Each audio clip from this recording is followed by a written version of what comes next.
Bien, merci beaucoup d'être revenu. Une belle brochette de professeur, la vitrine de l'ESG, ce qu'on fait de mieux. Je parle pas de moi, hein, mais... Ouais. On va commencer. Vous n'oubliez pas de bien préciser votre sujet, ça évite des malentendus pendant 5 ou 10 minutes. Vous essayez d'être le plus concis possible, 5-7 minutes en principe, on n'est pas à la montre, mais quand même. Et on va accueillir tout de suite Arnaud Fesselet, par exemple.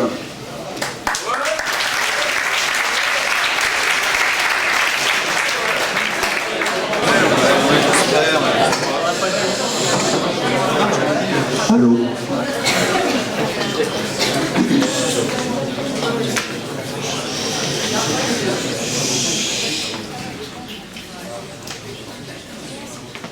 Bonjour à tous. Donc moi mon sujet c'était j'ai en main l'iPhone 12. J'ai en main l'iPhone 12. Ouais. C'est bien. En fait. Donc j'ai en main l'iPhone 12. Alors j'ai été un peu étonné quand on m'a donné ce sujet parce que je m'attendais à un truc qui disait concours Démosthène. Démosthène, éloquence. Bon, il y aura des sujets un peu sérieux, il y aura peut-être même des sujets philosophiques, même certains sujets le confirmaient. Éviter à quelqu'un de se suicider, il fallait trouver des moyens. Il fallait trouver des moyens fallait trouver des éléments pour dire que la vie était cool, enfin bon bref. Et donc moi, j'ai en main l'iPhone 12. Niveau philo, c'est déjà un peu raté, tant mieux, parce que je suis nul. L'iPhone 12, mes amis, il est là. Ouais, je sais, les petits, il ressemble à rien. C'est parfait. En fait, c'est parce qu'il tient super bien dans la poche. Donc du coup, que puis-je vous dire là-dessus? Ah, comment ça, vous avez pris l'énergie, moi. Donc, c'est bizarre ce mouton. Donc, je l'ai eu récemment et je l'ai un peu utilisé pour voir ce qu'il valait. Je vais vous en toucher 2 mots. Alors, l'iPhone 12. Il faut savoir que maintenant, les processus de fabrication de ces téléphones, il y en a partout dans le monde, hein, américains, japonais, tout le monde s'y met. Donc, ceci est l'alliance entre la conception américaine, la technologie japonaise, Toshiba c'est cool quand même, et l'efficacité des moteurs en chaîne chinois. Bah oui, faut pas les oublier. Les moteurs en chaîne chinois, c'est eux qui font tout le boulot quand même. Attendez, il y a la classe l'iPhone 12. Bon. Donc, je hurle le micro, c'est cool. Donc, l'iPhone 12, c'est 3 étapes. Alors, j'aimerais aussi vous montrer l'avancée technique. L'avancée technique de l'appareil. D'abord, l'écran. Vous ne voyez pas, il est là. Il est là, je sais. Il est dur à voir, mais il est là. Ceci est un écran géant de poche. Un écran géant de poche. Qu'est-ce que ça veut dire? À la base, les mecs à Apple, ils se sont dit, ouais, on va faire un écran géant qui va faire la taille d'un mur. Comme ça, on pourra mettre toutes les applications qu'on veut. Alors là, à max, hein. Mais on s'est dit que le consommateur risque d'être perdu et les icônes aussi tellement l'écran était grand. Donc, on s'est dit non, on va faire écran géant de poche. Donc, pourquoi de poche? Parce que il peut se glisser dans la poche. C'est original quand même. Mais attention, pas n'importe quelle poche. Non, c'est trop simple. Apple, ils ont des stratégies commerciales. Alors ils se sont dit, bon, un iPhone 12, ça pourra se mettre dans la poche Un pull spécialement créé par Apple. Comment ils ont appelé ce pull? Ce pull révolutionnaire, quand même, qui permettra de mettre son téléphone dans sa poche.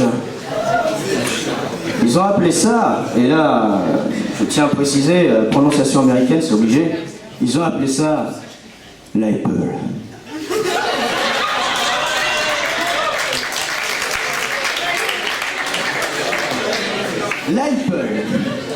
L'iPod d'Apple, ou l'Apple d'Apple, on ne sait plus. Du coup, bah c'est pratique, ça nous fait acheter 2 trucs au lieu d'un, pour eux c'est tout bon. Mais bon. Merci. J'ai pas fini avec l'écran. Ah bah non, il y a plus que ça dans l'avancée technique. Ceci est un écran ultra digitalisé. Dit comme ça, bah ça veut rien dire. Non mais c'est vrai, hein, faut le dire, ça veut rien dire. Donc bah, je me suis renseigné quand même, je me suis dit ultra digitalisé, ça veut dire quoi? Donc je suis allé sur internet, je suis allé dans les dictionnaires. Ça va pas monsieur Ancel? Ah.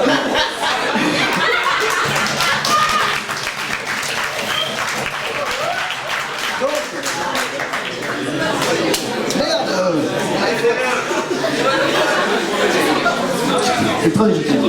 Donc j'ai cherché dans le dictionnaire et j'ai trouvé. C'était digitalisé, ça veut dire qui relève du digital. Ça aide. Alors, j'ai cherché digital, parce qu'il me semblait avoir déjà entendu ce mot, je me souviens, c'était quand j'étais petit avec ma grand-mère, enfin bon bref. Et du coup j'ai cherché. J'ai cherché dans le dictionnaire, et là je suis tombé sur un truc. Digitalis porpurae. Ça vous dit rien? Normal. C'est une fleur. La digitale c'est une fleur. Alors voilà, vous avez l'écran le plus écologique du monde. C'est un écran fait à base de fleurs. Ah non mais écologique, hein. On avait l'électricité, avec le solaire, l'eau, maintenant on a les fleurs. Non mais ça va, on n'est pas trop des hippies maintenant, c'est bon. Donc, je me suis dit que, après coup, ça devait pas être ça, parce que la digitale, en fait, c'est une fleur toxique. Alors je me suis dit, comment faire des écrans en digital sans que les mecs ils se tuent avec? Non, parce que vous touchez l'appareil avec vos doigts, alors si vous mettez vos doigts au niveau de la langue, c'est foutu. Je défonce vos oreilles ou ça va? Bon. Ok, d'accord. Respirez, monsieur, respirez. Donc, maintenant que j'ai parlé de l'écran, j'aimerais parler un peu, quand on parle d'iPhone,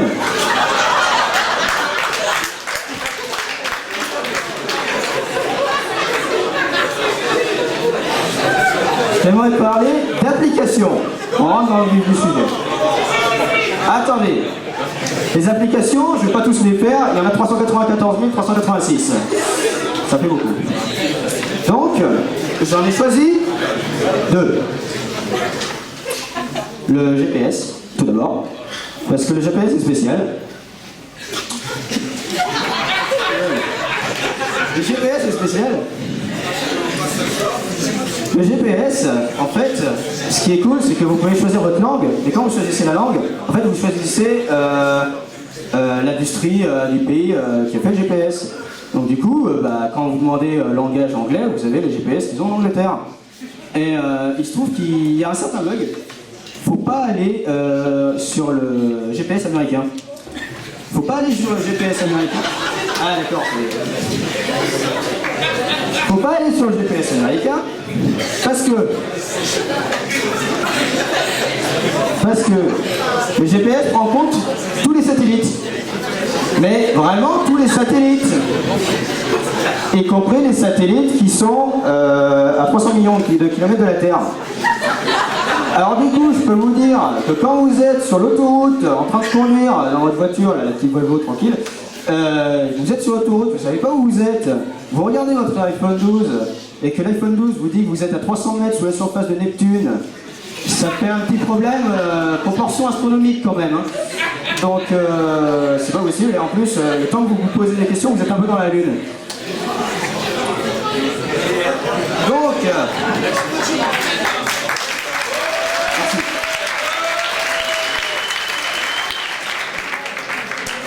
la deuxième chose, c'est quand on va sur Apple Store. Sur Apple Store, vous connaissez tous Apple Store, je pense. Donc, sur Apple Store, comment dire, oui, il y a plusieurs, comment dirais-je, étagères, si on veut, avec différents produits. Donc, on retrouve toujours les Apple, hein, ça y est toujours. Mais, en plus des vêtements, ils ont un truc spécial pour bateau et navigation. Alors, j'ai été étonné, je suis allé voir. Spécial navigation. Et là, j'ai trouvé un truc d'Apple, nouveau. Le sous-marin à voile. Vous avez une idée de l'utilité du truc? Je cherche encore, hein. Le vent sous l'eau, ça va être bizarre. Donc, surtout qu'ils sont bourrés les mecs, ils ont mis la voile vers le bas. Alors, ça aide pas pour prendre le vent. Donc, finalement, j'ai regardé le titre de cette étagère. Ça s'appelle l'Apple Storm. Alors l'Apple Storm, j'ai supposé que les gens à Apple voulaient pas dire par là que vous deviez sortir par un jour de tempête. Ce serait idiot avec un bateau. Surtout un sous-marin à voile, hein, attendez. Donc, j'ai cherché une explication dans la traduction littérale du mot tempête de pommes. Tempête de pommes. Alors du coup, je me suis dit à quoi ça pouvait bien servir. Alors déjà j'ai essayé d'imaginer la tempête de pommes, vous voyez. C'est genre une tornade avec des pommes. C'est un peu bizarre, faut le dire. Et du coup je me suis dit non mais c'est pas possible. Attendez, tempête de pommes. Déjà si vous la prenez en pleine poire, bah ça fait de la compote.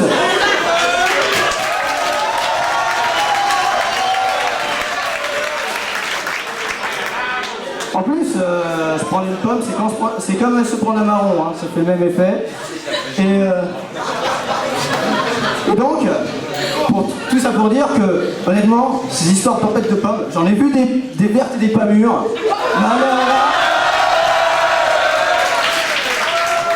Mais alors là, je pense qu'en sortant une tempête de pommes, on n'a pas la pêche. Et pour finir, c'est là où je me suis dit, mais c'est ça le lien. La pêche, c'est un sous-marin qui n'est pas fait pour la pêche. Donc, tout ça pour dire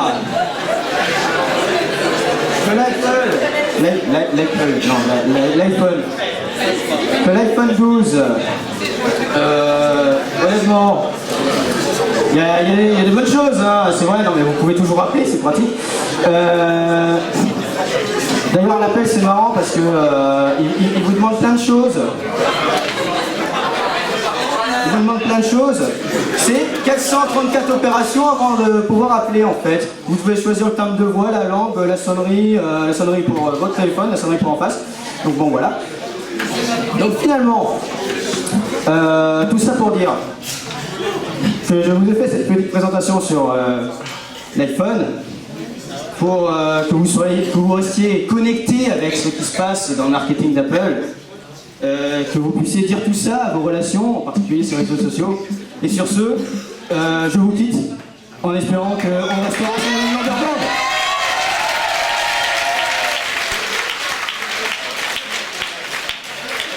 Bon, on passe directement. Isaac Lycéa ?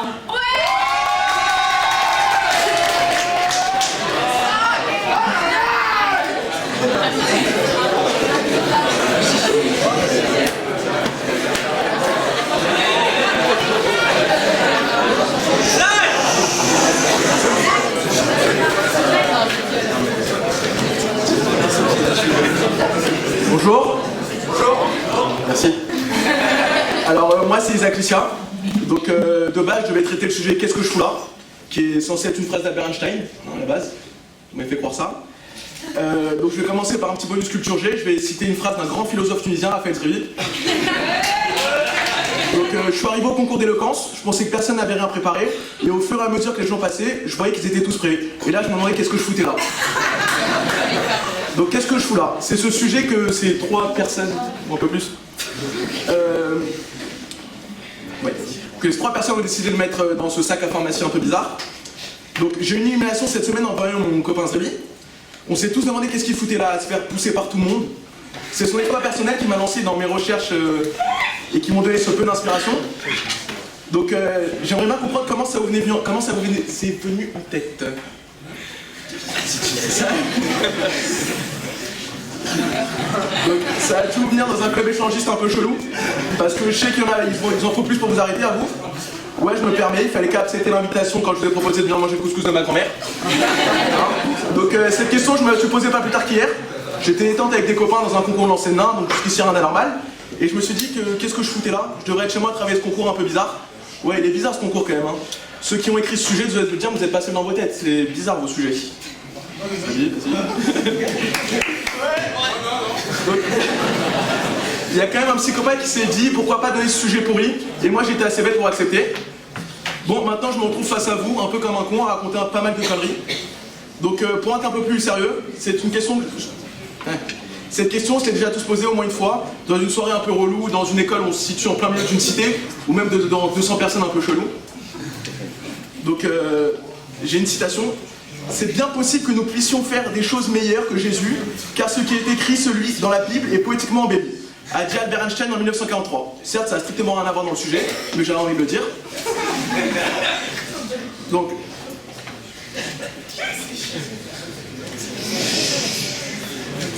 Bon, vous êtes bien foutu de moi parce que sur un malentendu, j'ai quand même essayé de chercher cette phrase d'Albert Einstein, mais bon, il aurait dit des conneries, mais celle-là, il l'a jamais dit.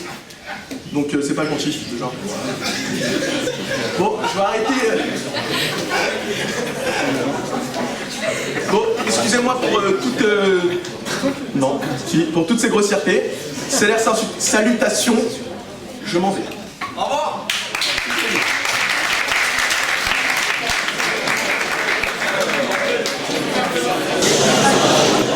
On va donc vraiment commencer le concours avec Clara François, que j'appelle à la barre.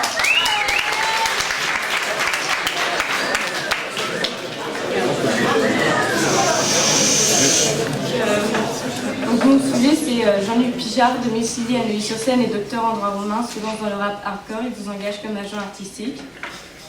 Donc, Jean-Luc Pichard, domicilié à Neuilly-sur-Seine et docteur en droit romain, se lance dans le rap hardcore. Il vous engage comme agent artistique pour lancer sa carrière. Bah, si.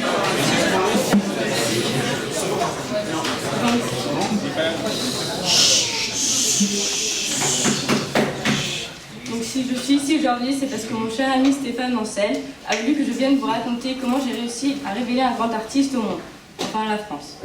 Tout d'abord, je vais me présenter, je m'appelle Clara François, je suis agent artistique. Mais attention, je ne suis pas agent dans n'importe quel style. Et oui, comme vous pouvez le voir, mon truc à moi, c'est le rap. Oui.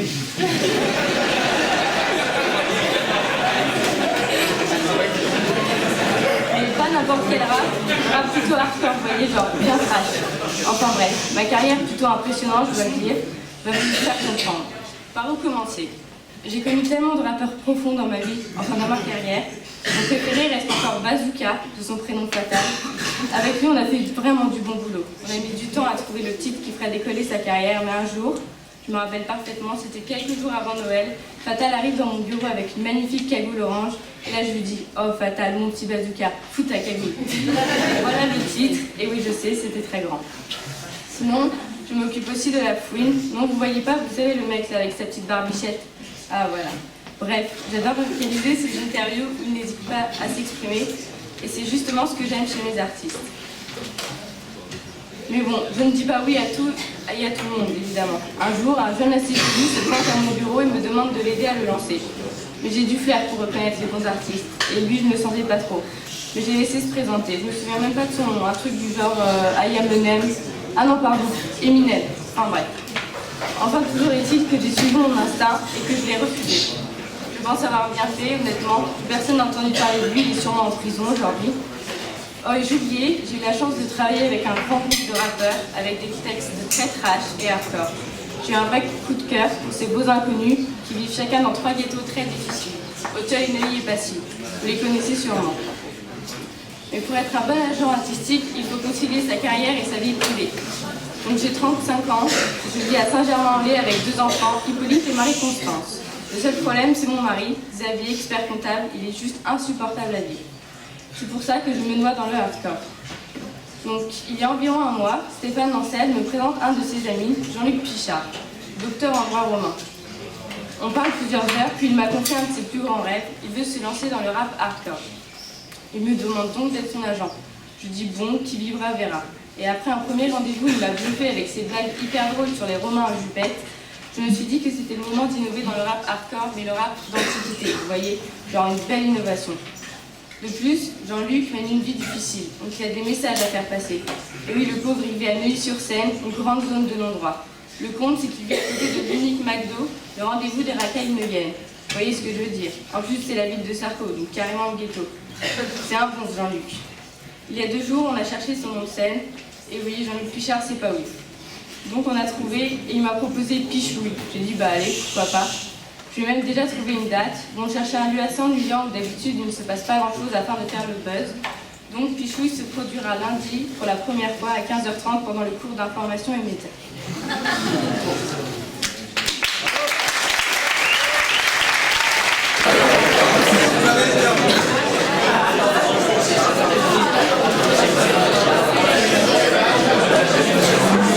One, two, d'ici le test.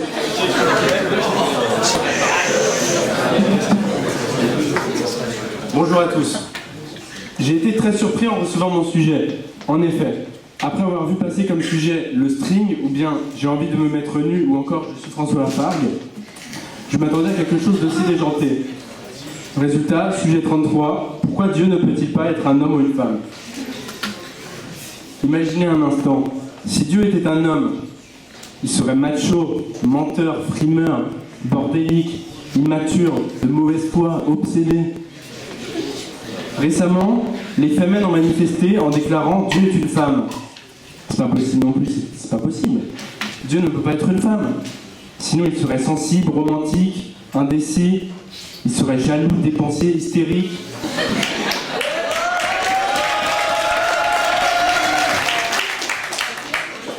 Imaginez un instant Dieu indécis. Ça aurait été beaucoup plus compliqué de créer le monde en 6 jours. Hein. Et Dieu hystérique, Dieu hystérique. Impossible. Si Dieu n'est ni homme ni femme, il ne peut pas être marié. Et pourtant, on parle souvent de sa grande clémence.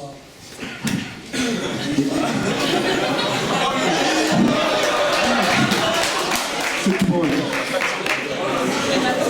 Je suis allé dans une église à côté de chez moi, l'autre soir. Et pour tout vous dire, j'ai fait quelque chose de pas très catholique. Ça va, hein, on a tous nos démons. Laissez-moi vous raconter.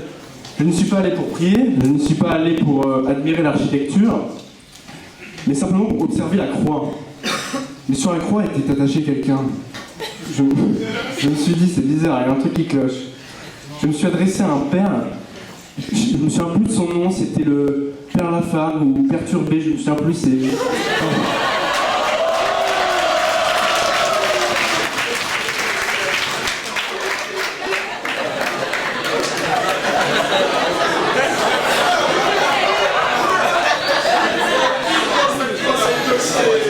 Merci. Il m'a expliqué que c'était la représentation de Dieu, mais aussi de son fils sur la croix. Ça m'a cloué.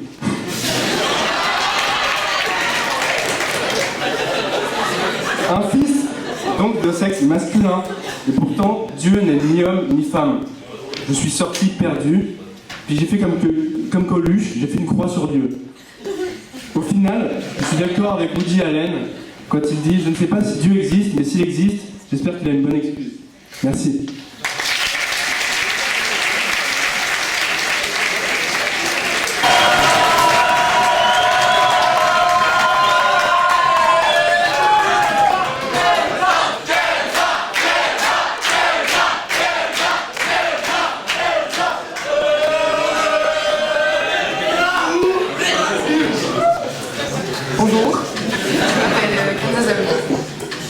Alors, avant de commencer à réfléchir à ce que je pourrais bien pouvoir dire sur le sujet que j'ai tiré au sort, sujet que je vous dévoilerai dans quelques instants, j'ai d'abord voulu rechercher le sens exact du terme éloquence.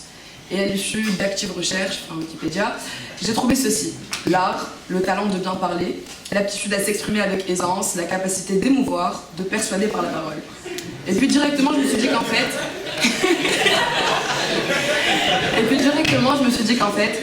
cette définition avait été largement inspirée du personnage dont je m'apprête à parler, Nabila. Mais alors, qui est Nabila? En effet, ce n'était pas précisé sur le l'énoncé de sujet, qui est « séduisait Nabila sans évoquer son physique ». Vu la quasi-impossibilité de parler de Mademoiselle Benataya sans évoquer ses deux principaux attributs, sans parler de sa culture générale bien sûr, je me suis dit que finalement, j'allais essayer de la séduire elle, et non pas ma cousine Nabila qui avec son double diplôme X-Pont aurait été franchement moins intéressante à mettre dans mon lit, enfin dans ma vie. Alors oui Nabila, un jour, si tu as l'occasion d'entendre ça, je te veux mienne pour le restant de mes jours. Les courbes de ton esprit supérieur font, et 1000 fois plutôt qu'une, le tour de mon pauvre cœur, enfin spécial casse dédié à Paul Éluard. La puissance de ton intelligence démode toute l'histoire de la pensée humaine. Plus rien n'est actuel quand on t'a écouté déployer le feu de ton intellect. Aux oubliettes Descartes, fini le si superficiel Pascal, le style de Kant, tout devient tout à coup si limpide, aussi clair que les douces adaptations d'un nouveau-né, quand on a fait face à la complexité de tes arguments. En effet, du haut de tes 22 ans, tu as déjà réussi à propager ta culture et ta connaissance si parfaite de l'histoire chez les plus jeunes, et c'est aujourd'hui grâce à toi que 53% des 10-15 ans savent enfin que l'une des guerres mondiales, et seul toi peux savoir laquelle, a eu lieu en 1978. Merci également de protester et t'indigner devant de réels sujets sociaux. Et en effet, c'est encore une fois grâce à toi que l'on sait que, et permets-moi de te citer aux grandes déesses du savoir, si t'es une fille et que t'as pas de shampoing, c'est comme si t'es une fille et que t'as pas de cheveux. Tant de beauté en une seule phrase, j'en écraserai presque une larme. Je rêve d'un jour où le monde entier verra enfin ce que je vois. Je rêve d'un jour où Tadei t'inviterait parmi les invités insipides qui ne seraient à tes côtés que pour te servir de si modeste faire-valoir. Imaginez-vous une ambiance feutrée, lumière tamisée, jingle jazz. Et là, Tadei dirait « Bonsoir et bienvenue à Ce soir ou jamais ». Dans l'émission de ce soir, ou le lendemain de l'avancée fulgurante de l'État islamique en Irak, nous avons le plaisir de recevoir Frédéric Ancel. Bonsoir, vous êtes politologue, spécialiste du Moyen-Orient. Nous vous devons notamment géopolitique du printemps arabe et géopolitique d'Israël. Dominique de Villepin, nous ne vous présentons même plus. Mais précisons tout de même à nos téléspectateurs que vous vous êtes toujours illustrés par votre défense du principe de sécurité collective et par vos plaidoyers pour le respect du droit international. Et à ma droite, pour la première fois dans cette émission, Nabila Benataya. Bonsoir. Vous êtes historienne, spécialiste des relations internationales, sociologue, pamphlétaire et polémiste, essayiste et journaliste, critique littéraire, chercheuse associée au CNRS et à Harvard, directrice de la rédaction de The Economist et du Monde diplomatique. Vos disciples, de plus en plus nombreux dans les cénacles les plus étroits et les plus prisés des capitales, les plus brillantes de la République des lettres, vous considèrent comme le plus grand penseur de l'histoire de l'humanité. Vos sectataires comptent des personnalités aussi différentes qu'Éric Zemmour, Noam Chomsky, Thomas Piketty, Tariq Ramadan et Émilie Destange de la télé-réalité, avec qui vous avez eu cependant quelques différends. Voilà, ça serait ça. Alors ma bien-aimée, je ne pourrais pas te dédier une chanson dont le clip se passera quasiment intégralement sous la douche. Mais ça n'empêche pas que je suis dingue de toi Nabila. Et il est grand temps de me jeter à l'eau quoi et de te demander de bien vouloir, mon ange, arrêter la télé-réalité. Avant de laisser la parole au prochain candidat, j'espère que vous avez kiffé. J'ai essayé de faire un truc assez propre, enfin assez carré quoi.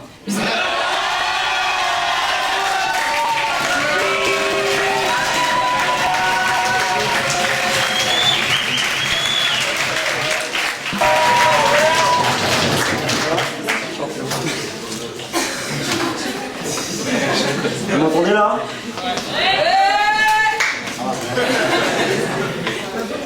Bonjour à tous, je m'appelle Paul Cassardo. Alors juste avant de commencer, j'aimerais que les choses soient claires, carrées. Et j'ai pas assisté aux autres sessions du concours, donc je suis désolé si je fais un peu de plagiat à d'autres candidats. Enfin voilà.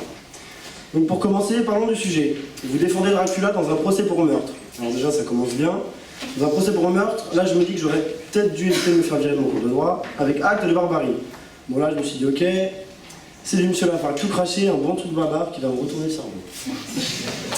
Et donc je vais dire frérot, c'est que de l'amour. Ayant aucune idée de comment aborder ce sujet, je me décide de faire une petite soirée et d'y inviter notre cher Stéphane. C'est Stéphane vivant dans l'ombre de son frère aîné depuis tant d'années qui essaie de se rendre d'un de serré avec sa Gazeta de 31.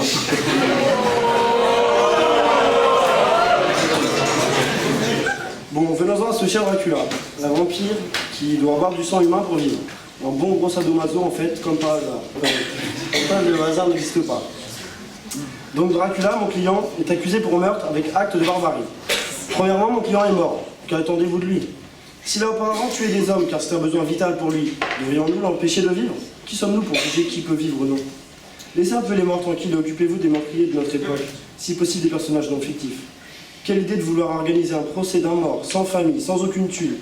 Vous voulez l'enfermer déjà qu'il ne peut même pas s'exposer au soleil, sinon il est rouge comme une merguez, pour barbecue.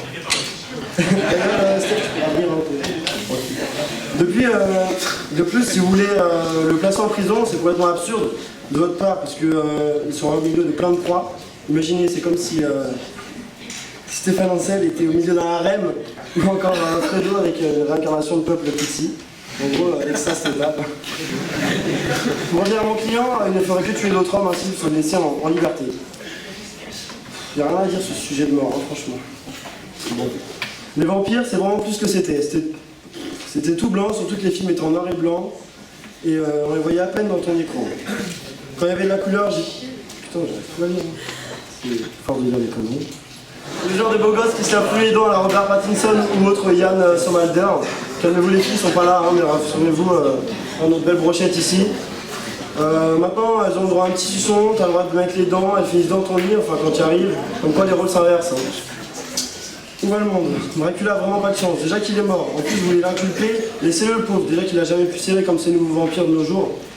Soyez réalistes, Dracula c'est le papa des vampires. Maintenant, si on écoute les techniques de drague toutes pourries de Stéphane, on finit. Est-ce qu'il est chaud?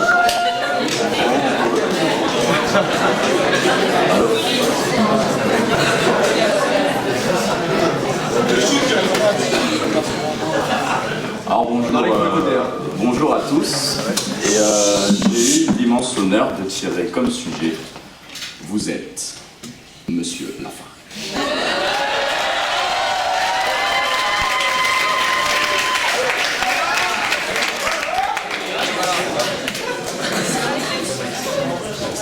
Titulaire d'un DEA de géopolitique, titulaire d'un DESS de diplomatie et administration des organisations internationales, docteur en géopolitique et docteur en sciences politiques, auteur de plusieurs livres et enfin professeur à l'ESG Management School.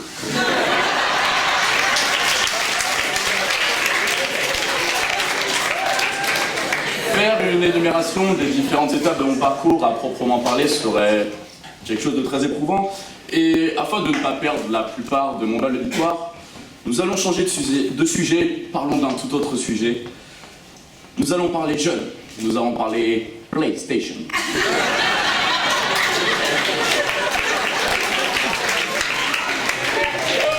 Nous allons parler Huawei, nous allons parler Kikukele.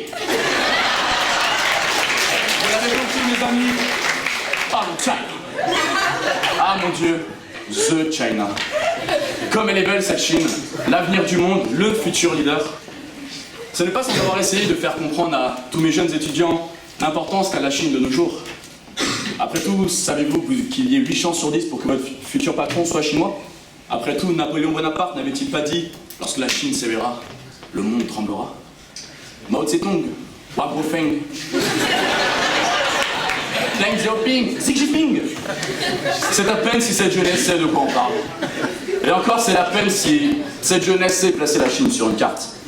Beaucoup de ces jeunes pensent à une Chine arriérée, une Chine où des petits Chinois sont enfermés dans des hangars, à coudre des nacs, à fabriquer des PlayStation. Beaucoup de gens pensent que la Chine c'est ça, mais en fait non, ce n'est pas ça. La Chine elle est puissante, elle est moderne, elle est technologique. Mais à mon plus grand regret, cette jeunesse semble avoir d'autres préoccupations que tu parlais du dragon asiatique. En effet, ces jeunes se préoccupent davantage de leur petite vie étudiante, de leur première année à l'ESG, que tu parlais du futur leader. Et là est tout le problème. Autre point intéressant, cette chère administration de notre belle école, et je tiens à préciser que je n'ai rien contre l'administration de notre école, a placé certaines de mes heures de cours le jeudi matin. Alors encore une fois, je n'ai rien contre le jeudi matin, plutôt une belle matinée, non. Le problème de cette matinée, c'est l'état dans lequel je retrouve mes étudiants. Et oui, comme tout le monde le sait, le jeudi matin est précédé du mercredi soir. Jour des soirées étudiantes de l'EG. La school, comme ils disent. Je retrouve mes étudiants dans un tel état, et je me demande alors, qu'est-ce qu'ils ont bien pu faire cette school? Alors je réfléchis, et puis après moult réflexions, je me dis que je ne préfère pas savoir ce qu'ils font. Non mais c'est aberrant, entre ceux qui oublient de mettre leur réveil le matin et qui arrivent en retard et qui n'ont toujours pas compris que la porte de l'amphithéâtre leur sera fermée, ceux qui oublient de venir en cours, et alors là, les indétrônables, la cerise sur le gâteau, la crème de la crème, le dernier rang. Ah, ce dernier rang, qui se croit bien blotti au fond de l'amphithéâtre, qui sortent leur sac, non pas pour travailler, ah ça non, il ne faut pas les bousquer ces petits, non, ils sortent leur sac pour essayer de rattraper un petit bout de leur nuit agitée de la veille. Mais heureusement, pour mon plus grand bonheur, je suis là pour leur servir de réveil. Certes, un réveil plutôt brutal, mais au moins la plupart se mettent à travailler en espérant que je ne les surprenne pas en train de parler de leurs exploits, si je puis me permettre, de la veille. Il y a autre chose qui me fait sourire dans cette école, oui, ce sont toutes ces petites rumeurs que j'entends sur moi, Monsieur Lafargue par-ci, Monsieur Lafargue par-là, à croire que finalement, il aime bien ses étudiants. Alors, je sais, oui, il faut toujours un professeur méchant, un professeur sévère qui met de mauvaises notes. Après tout, comme le dirait ce cher Mao Tse-tung, il faut tuer un poulet pour être honnête.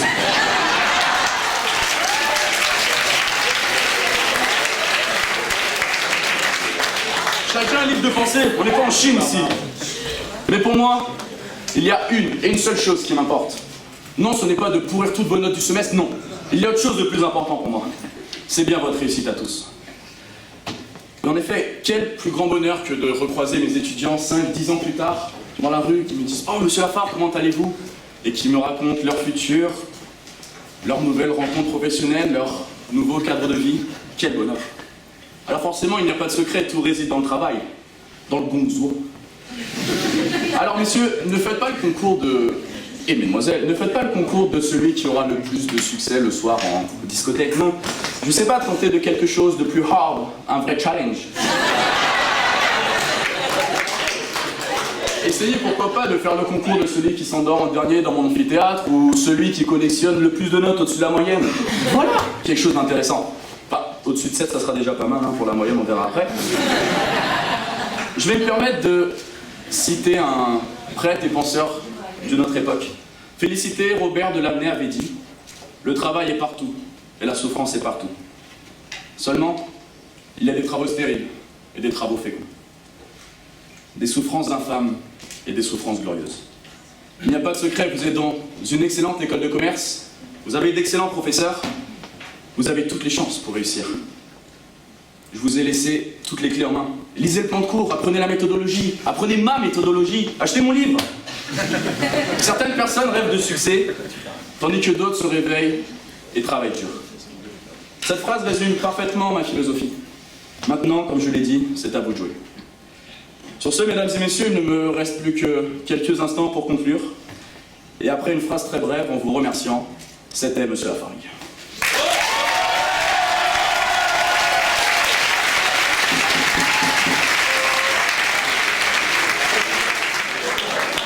Et là, vous allez voir ce que c'est que du sujet.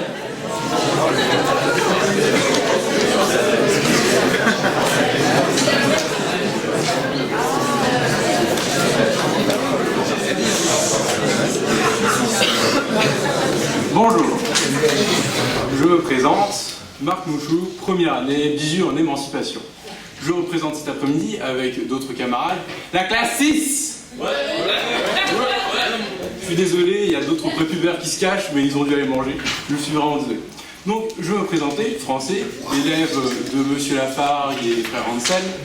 Oui, nous avons les 3 professeurs, je dirais même plus, les 3 maîtres de l'éloquence. Mais nous y reviendrons plus tard. C'est avec ça, je chope pas de points. Bon, j'avais oublié, oui, je suis Je suis né le 26 juin 96, je n'ai que 18 ans, et la majorité des gens de ma promo sont plus vieux que moi.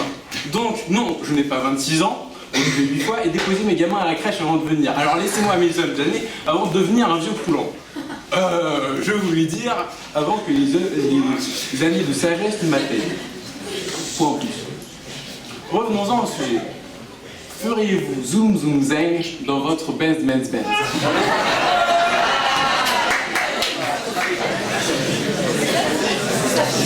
J'allais oublier de remercier Monsieur Hansel. C'est un sujet de François Lafargue, évidemment.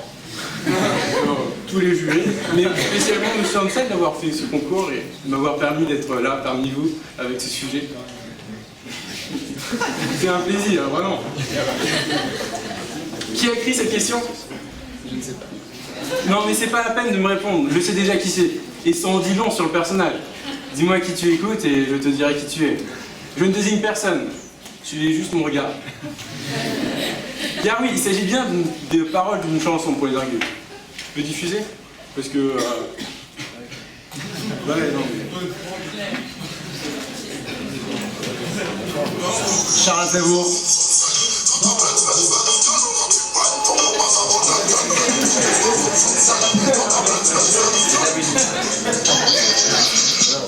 Écrite en 2009 par cette chanson s'appelle Ma Benz. T'as vu ça, des recherches comme ça? En plus, non? Non. Bon. Nous remarquons que la voix mélodieuse et à peine audible peut être décrite par les chansons du même album. Passe le ouinge. Et là, vous vous rappelez qui a fait la chanson, qui a fait la question. Parce que... Bon. Revenons-en au sujet. Je souhaite développer cette subtile question avec vous. Oui, vous, cher public. C'est mon premier concours d'éloquence et vous me faites super peur. Non, franchement, vous me faites super peur. Vous êtes super impressionnant vu d'ici. C'est peut-être pour ça qu'ils mettent des tels honnêtes. Ce serait intéressant de savoir, vous vous sentez plus impressionnant comme ça? Bon, excusez-moi. Donc, je disais que je souhaitais développer cette question avec vous. Je serai professeur et vous mes élèves. Je poserai des questions et vous y répondrez, comme lors des cours des maîtres de l'éloquence. Sauf que je ne réutilise pas le même discours depuis 20 ans. Donc, première question, première victime. Monsieur Hansel, merci de vous porter volontaire. D'après vous, que veut dire zoom zoom zeng, à minima? Rajoutée dans le dictionnaire de petit NTM en 2009, cette locution serait reprise dans le nouveau Beche-Hansel. Les sources ne sont pas sûres. Car oui, le zoom zoom zen de cette chanson est transformé en zoom zoom zeng par l'auteur de cette question. Ainsi, le jury fait donc plus qu'un étalement culturel, il change carrément l'œuvre en son cœur. Ou pas. Bref, Benz fait lui référence à la Mercedes-Benz construite à l'époque. Certains qualifient encore de cool. Les ringards, quoi. Concluons maintenant sur la réponse à cette question. Cette question assez absurde. Car oui, je vais quand même y répondre.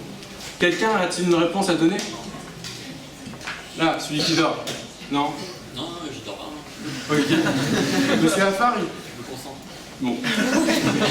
Non, évidemment, puisque ce n'est pas la bonne question. La question induite par cette problématique est bien plus subtile que l'on le pense. En effet, Zoom Zoom Zeng est une allégorie de l'amour, avec un grand A, et Ma Benz, le lieu de cette liberté. Ce besoin de bohème ne peut se satisfaire que d'un sentiment pur et chaste, trouvé à toute heure et provoquant la vie. Cette question rappelle que l'amour peut être partout. Il faut être juste assez ouvert pour l'accueillir. C'est tellement beau qu'on dirait un Disney, je trouve. Je rappellerai ainsi, ne fais jamais l'amour dans ton jardin, car l'amour est aveugle, mais tes voisins ne le sont pas. Merci encore, cher jury, à ce sujet. Je m'excuse de mes propos glissants et que j'ai eu à votre égard, et je m'en vais rejoindre les pénètres sous la blanche pelouse qui est l'amour. Pas en plus, non.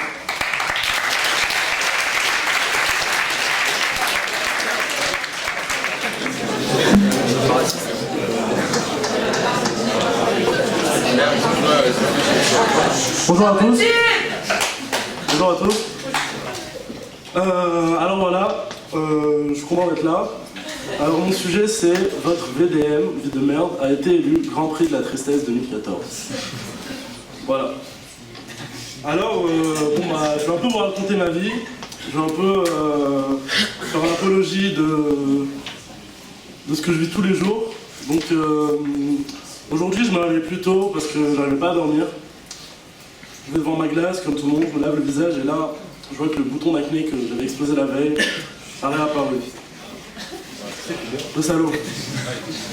Donc j'essaie cette fois-ci de finir le travail. Je réussis. Donc après ça, je me mets à jouer avec Snoopy, mon petit chien. Et je lui jette la balle, il me la ramène, bon c'est bon enfant. Et je lui fais alors la petite blague en envoyant la balle par la fenêtre. Il saute pour la rattraper, mais j'habite au 13e étage. Donc plus tard, je me mets à lire un peu le journal. Et j'apprends qu'en faisant l'amour à deux, on pouvait perdre jusqu'à 300 calories. Voilà. Alors, bref, je décide de rentrer chez moi, dans mon 2 mètres carrés parisien, avec balcon s'il vous plaît. On m'a dit, t'as de la chance d'avoir trouvé un logement dans Paris, parce que j'habitais pas à Paris. Non. 13e étage sans ascenseur à Barbès, c'est pas de la chance. D'ailleurs, l'autre jour, en rentrant chez moi, ma vieille voisine, toute décrépie, m'a demandé qu'est-ce que je voulais faire avant de mourir. Franchement, ça m'a bien fait réfléchir et je pense que je voudrais juste faire l'amour en fait. Juste une fois pour voir comment ça fait avant de mourir. Donc, en parlant de ça, je profite pour passer une petite annonce dans la salle. Si certaines filles pensent comme moi. Non? Personne? Et si je vous disais que la Gazette de Renaudot a été créée en 1631?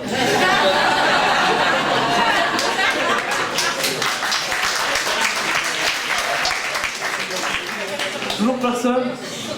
Je savais que tes trucs ça marchait pas. Hein. Alors, après je passe, en rentrant chez moi donc, je passe par une petite librairie et entre les ouvrages de Monsieur Frédéric Ancel et les livres de Stéphane Ancel, j'ai trouvé un livre qui me correspondait plus ou moins, Changer sa vie pour les nuls. Bon, je l'ai pris, je repars chez moi, et pour changer ma procrastination habituelle, je pose le livre, j'allume la télé, et je tombe sur mon émission de télé préférée, L'amour est dans le pré. D'ailleurs, j'attends encore qu'il réponde à ma candidature. Bon, pour finir, je vais vous raconter une petite anecdote. C'est un jour, j'avais besoin d'acheter une corde dans un magasin pour faire un peu de bricolage chez moi dans mon 2 mètres carrés. Et la vendeuse, elle a refusé de me vendre parce que j'avais l'air trop triste selon elle. Voilà, DDM.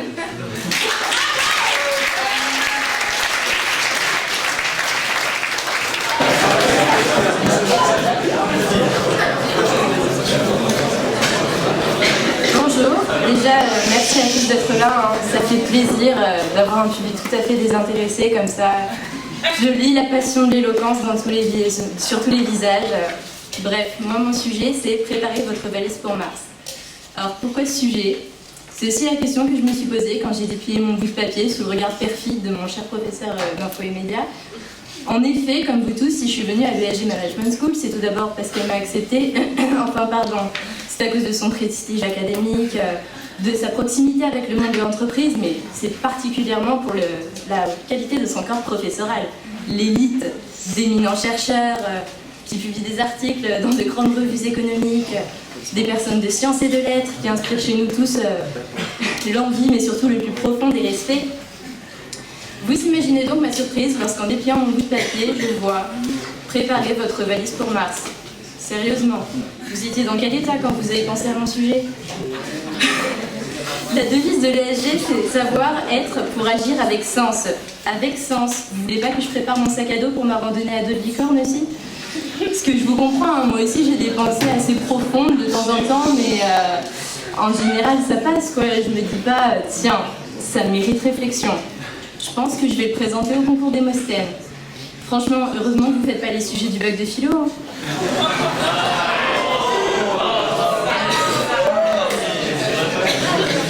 Si je pense que je suis meilleure que mon frère, cela veut-il dire que je le suis vraiment?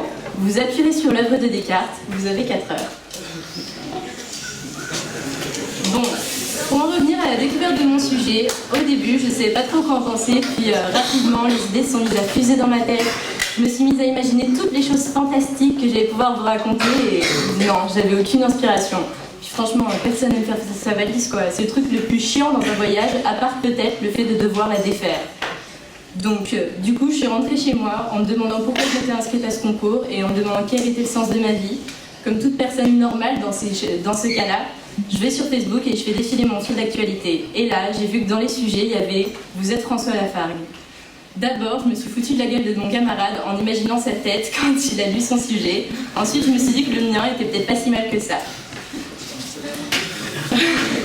C'est vrai quoi, Mars ça peut vouloir dire plein de choses après tout. Je suis pas obligée de vous parler de petits hommes verts. J'ai une première option, Mars lieu de la guerre. Bon, ça peut sembler pas trop mal de partir faire un voyage à Rome avec un dieu, mais en même temps, je suis pas sûre d'avoir super envie de partir faire une virée en amoureux avec un fou furieux à l'île de sang et de vengeance. Du coup, je peux encore préparer ma valise pour Bruno Mars, mais non. À la limite, il y a encore le mois de mars où on aime bien partir en vacances, mais bon, le mois de mars c'est dans 5 mois. Je vais pas préparer ma valise 5 mois en avance, ça n'aurait pas de sens, hein Stéphane. Du coup, il me reste une dernière option, Mars, la barre chocolatée. En voilà une idée qu'elle est bonne, franchement, on rêverait tous d'aller vivre dans une usine de Mars, se baffer de chocolat et de caramel, plus sortir, avoir les dents qui pourrissent et les genoux qui croulent sous le poids de notre propre corps. Bon, ok, c'est pas si fantastique que ça. Et puis voilà, j'ai épuisé toutes mes alternatives. Putain, je crois que je vais être obligée de traiter mon vrai sujet. C'est pas tout, mais ça m'a donné faim de me creuser la cervelle. Je prends un Mars et ça repart. Je vais préparer ma valise pour Mars. Après tout, maintenant on commence à envisager l'hypothèse de rendre Mars habitable. Alors pourquoi pas faire partie des pionniers ? Ça doit être tellement bien de vivre en permanence dans une combinaison pressurisée, de manger de la nourriture déshydratée ou en boîte en attendant qu'on réussisse à faire pousser des carottes martiennes. Franchement, merci, ça vend du rêve ce sujet. En plus, j'ai jamais été très douée, moi, en pactage, valise et tout. Du coup, j'ai fait ce qu'aurait fait n'importe quelle gamine de 12 ans à ma place. Je suis allée sur YouTube pour que Sandria 26, Enjoy Phoenix et toutes leurs comparses m'apprennent comment faire ma valise. Est-ce que j'ai besoin de vous préciser que c'était une perte de temps ? En plus d'avoir appris la marque et le nom exact de tous leurs fonds de teint, produits pour le corps, masques pour les cheveux, etc., j'ai appris que pour gagner de la place dans ma valise, il fallait que je roule mes t-shirts au lieu de les plier. Voilà, merci beaucoup. Ensuite, je dois donc préparer ma valise pour Mars et je ne sais toujours pas quoi mettre dans ma valise, à moins que je me serve de la Bible qu'on a tous ici à l'ESG. Heureusement que mon BDE est toujours là pour moi. Donc alors, qu'est-ce que je mets dans ma valise ? Un sac de couchage, ok. Des tenues chenilles à pas peur de salir, ok. Ton maillot de bain sexy, ok. Ah, on m'informe dans l'oreillette que sur Mars il fait moins 20 degrés. L'été. Et en plein jour. On va plutôt opter pour une combinaison de ski sexy. Ensuite, pour la serviette de bain, c'est pareil. Il n'y a pas de mer, il n'y a pas d'eau. Donc ça sert à rien, on la vire. Et enfin, un sandwich pour les pauses d'autoroute. Et oh, surprise, Mars est à 55 millions de kilomètres de la Terre. Ça fait à peu près 60 jours en fusée et donc 180 sandwichs. Pitié, dites-moi qu'on n'y va pas en bus.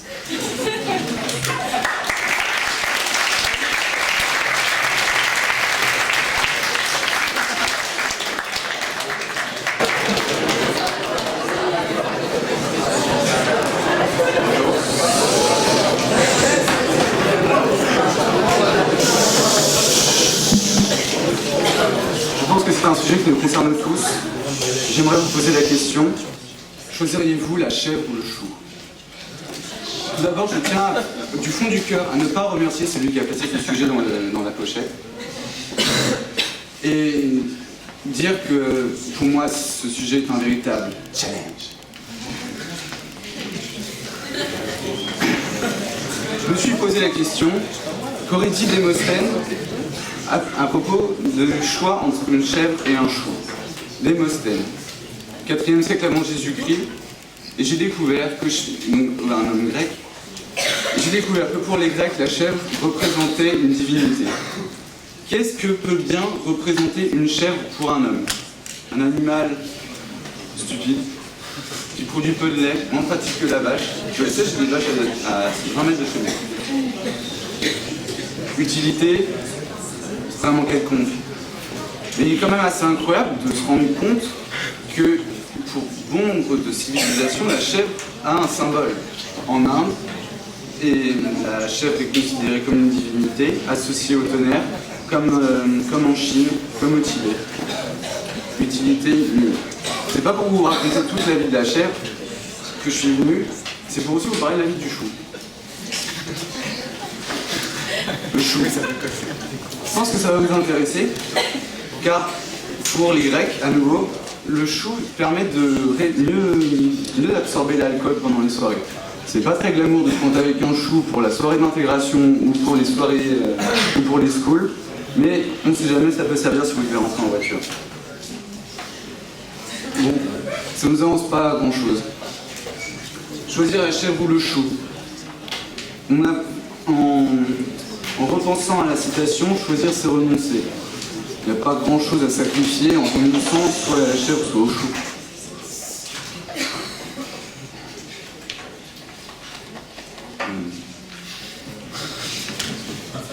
Qu'est-ce que je fais? Et pourquoi choisir? Pour devenir éleveur, je pense que si je viens à l'ESG Management School, j'ai pas envie de devenir éleveur, que ce soit pour la chèvre ou pour le chou. Enfin, excusez-moi, mais ce sujet ne concerne personne. Pourquoi choisir entre la chèvre et le chou? Est-ce que je voudrais devenir un chou? Ou est-ce que je voudrais devenir une chèvre? Intérêt... Je vous remercie, monsieur.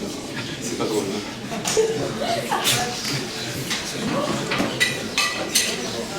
Tout ça pour dire quoi? Je suis pas plus avancé, pas plus avancé que vous, pas plus avancé que celui qui a mis ce sujet. En tout cas, s'il se pose la question, je lui conseille de s'intéresser à des choses bien plus intéressantes. Que dire de plus? Je crois qu'on a fait le tour. Allez, je reprends pas le chaud.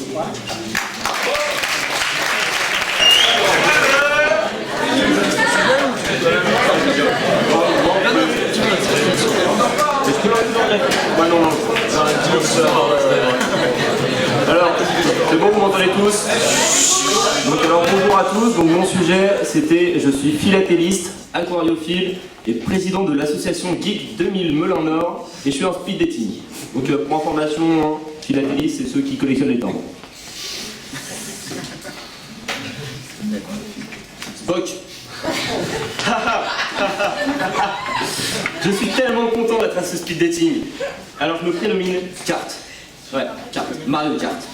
Je suis féru de timbres, de poissons intérieurs et de tout ce qui est informatique, jeux vidéo et bien évidemment cosplay. D'ailleurs, à ce propos, puis-je avoir ton email?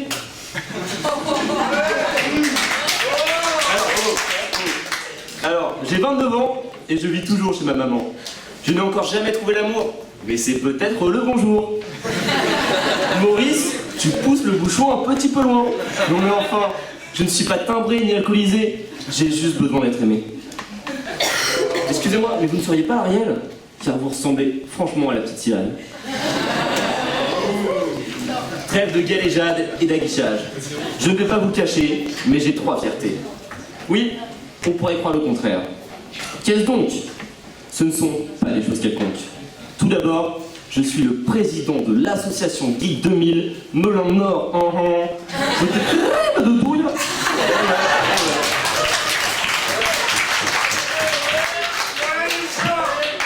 Un vrai poids dans l'âme, me direz-vous. C'est totalement compréhensible car je suis très sensible. Parfois, on confond ma plume avec celle de Monsieur Ancel, au pluriel, car elle est sensationnelle. Excusez-moi, j'ai un petit chat dans la gorge. Tant qu'on voit. Alors, comme dirait un grand homme, je dois ma vie à ma collection de timbres. L'intérêt que l'on manifeste dans sa jeunesse à la philatélie ne cesse de s'accroître. C'est un passe-temps qui chasse l'ennui, élargit nos connaissances et d'une façon générale enrichit notre vie. Bon, petite parenthèse, fallait que je mette un truc intelligent dans mon truc car j'espère faire un beau parcours. Voilà, faut le dire. En tout cas, madame, vous êtes très ensorcelante et pas du tout saoulante. Oui, je sais, je suis très charmeur et j'aime le beurre. Ouais, parenthèse, ça c'est n'importe quoi. Je vous l'accorde, elle est totalement abusée cette phrase, mais je fais ce que je veux et je vous emmerde. Sauf vous, monsieur du jury, et sauf mon cher Carré aussi.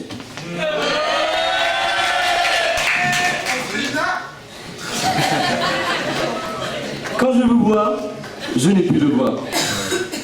Vous pourriez devenir Lara Croft, ce ne serait pas une catastrophe. Vous pourriez devenir le Inverted Genie. Ouais. Pour ceux qui ne savent pas, en gros, c'est un timbre très très rare. Je vous chérirai tous les jours tel un génie. Vous pourriez devenir un poisson. Vous pourriez devenir un poisson nain, que j'aurai toujours le meilleur. Enfin, vous pourriez devenir un filin, nous serions toujours aussi intimes. Oui, plus vous m'écoutez, plus vous voulez m'épouser. Pour terminer, à la fin de cette soirée, j'espère atteindre votre périphérique d'entrée. Oui, cette phrase est très alambiquée. Maintenant, j'enlève le voile. Je vous avoue, je suis supernormal. Psst, psst, t'es dans ma toile.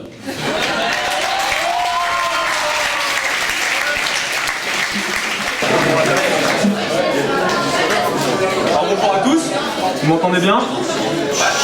Bon, j'espère qu'on ne mesure pas sa cote de popularité par rapport au bruit, quand on appelle son nom, parce que ça serait chaud. Alors, à quoi sert l'hypocrisie? C'est mon sujet. Alors, avant toute chose, contrairement à mes camarades, j'aimerais vous faire part de l'enthousiasme que me procure un tel sujet. Bien que l'hypocrisie est un sentiment qui m'est totalement étranger, totalement inconnu, il suscite en moi une véritable passion. Je crois que c'est une révélation, vraiment. Et je pense que tous les candidats au concours des Moscades en ont rêvé, car il est tout bonnement parfait, comme tout ce que vous faites, monsieur Ancel. Je dis cela bien évidemment en toute sincérité, les yeux dans les yeux. Et c'est justement la sincérité qui va guider ma réflexion, car je vous dois de parler vrai, je vous dois de parler sans détour et en toute franchise. Auditoire, je te respecte. Cher auditoire, je t'admire, et surtout, cher auditoire, je t'aime. Oui. Chacun d'entre vous, je vous aime. Et si je le pouvais, je vous aimerais charnellement. Je vous aimerais physiquement. Imaginez l'orgie dans cet amphithéâtre. Et ça me rappelle les paroles du grand pharaon qui était Akhenaton, et par la suite qui est devenu rappeur dans un groupe de rap marseillais, et qui disait: je suis Fada, je traîne des gangs, je vais vous prendre tous ici un par un.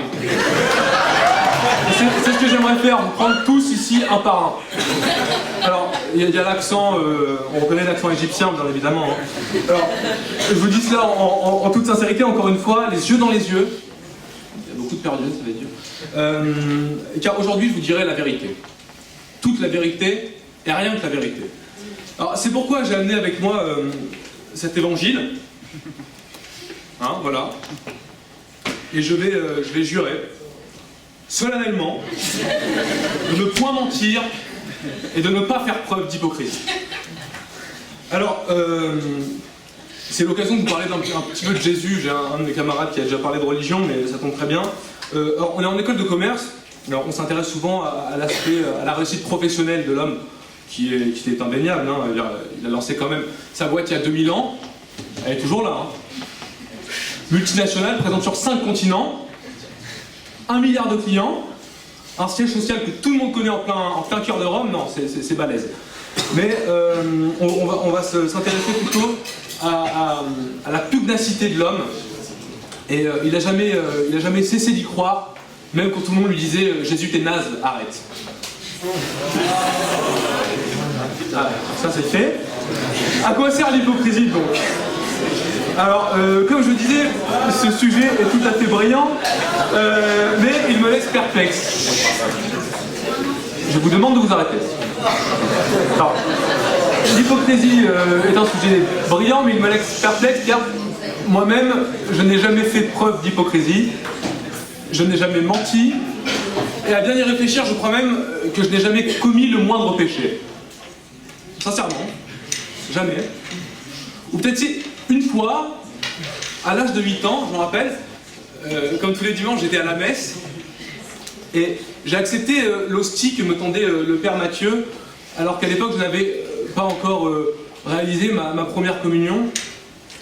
Ah, je suis dévot, je n'en suis pas moins un homme. Tartuffe, personnage hypocrite s'il en est. Et je me rappelle encore du regard de ma grand-mère, dans lequel je pouvais lire toute la déception. Et je crois que je me rappellerai toute ma vie de ce regard. Je peux pas en dire autant pour elle, la pauvre étant atteinte de la maladie d'Alzheimer. Mais ça, c'est une autre histoire. Revenons à nos moutons. Pour le commun des mortels, commun des mortels, duquel j'exclus bien évidemment les intelligences supérieures que forme notre jury. Pour le commun des mortels, disais-je, l'hypocrisie peut s'avérer être utile en certaines circonstances. Mais il faut reconnaître ces circonstances car il existe plusieurs formes d'hypocrisie.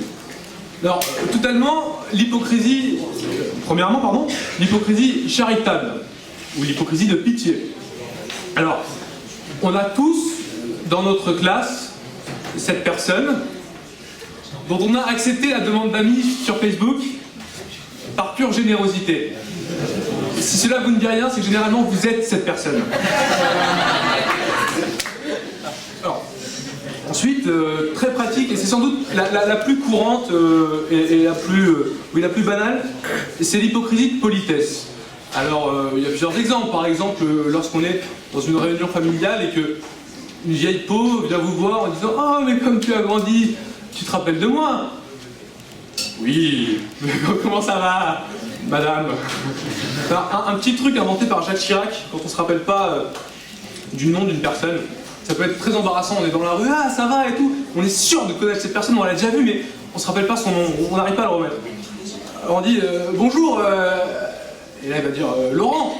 Non mais Laurent, je sais, mais c'est ton nom de famille que je cherche. Voilà, c'est juste une petite technique comme ça. Alors ensuite, l'hypocrisie de politesse. Donc, la plus banale, classique, on reçoit un cadeau. Merci maman, merci, c'est très gentil, qu'est-ce que c'est?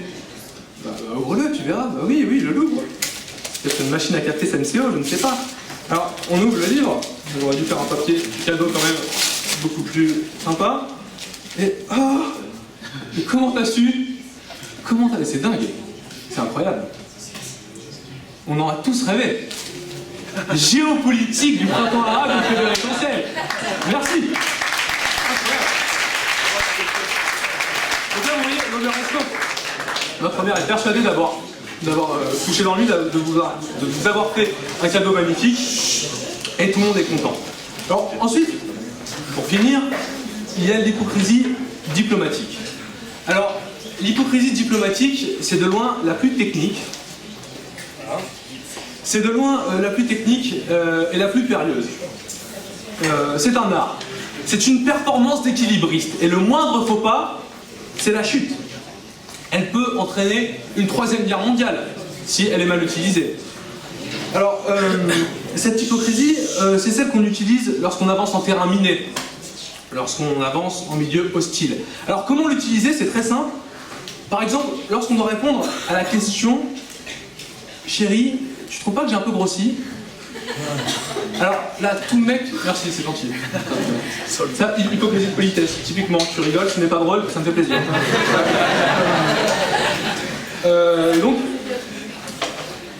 Donc chérie, tu trouves pas que j'ai un peu grossi? Alors là, tout mec normalement constitué, là il sait que c'est très très chaud. Là, il n'a pas le droit à l'erreur. Le mec qui est prêt à préparer, qui sait pas être hypocrite, qui pense que oui, la franchise, la vérité dans un couple, c'est super important. Il bafouille, il est mort. Il est mort. Non. Quand on pose une telle question, il faut regarder la personne droit dans les yeux et dire non. Non, pas du tout, je ne trouve pas que tu es grossi, tu es aussi belle que le premier jour.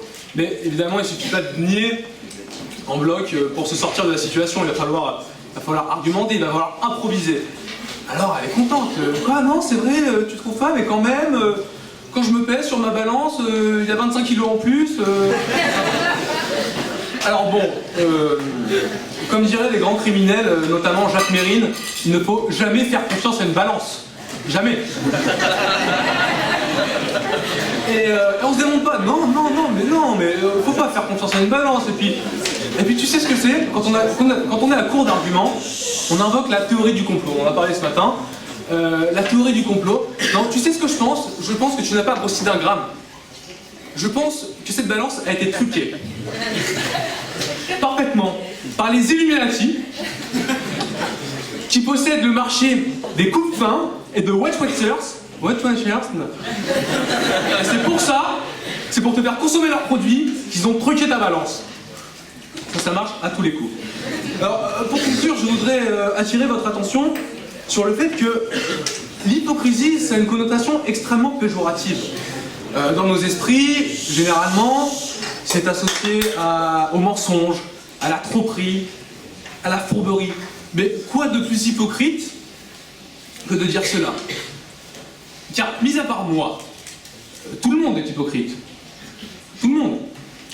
Par exemple, vous avez ri à mes blagues, à Jésus de Nazareth, alors que vous n'aviez pas compris. Hein. Vous y avez ri. Voilà, bon. Donc je crois qu'il est impossible d'être totalement franc, et d'être totalement franc en toutes circonstances, autrement, on y sacrifierait sa vie sociale et sa vie professionnelle. Non, l'hypocrisie, c'est l'intelligence de comprendre ce qu'attend l'autre et lui servir sur un plateau. C'est dire ce qu'il veut entendre.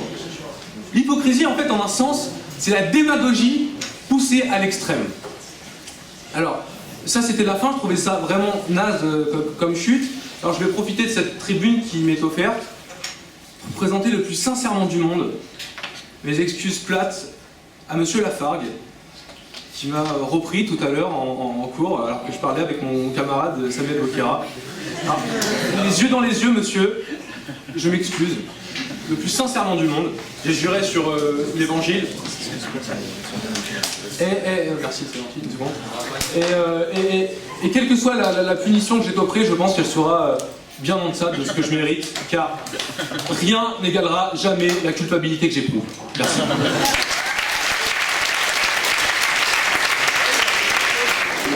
Je vous remercie beaucoup.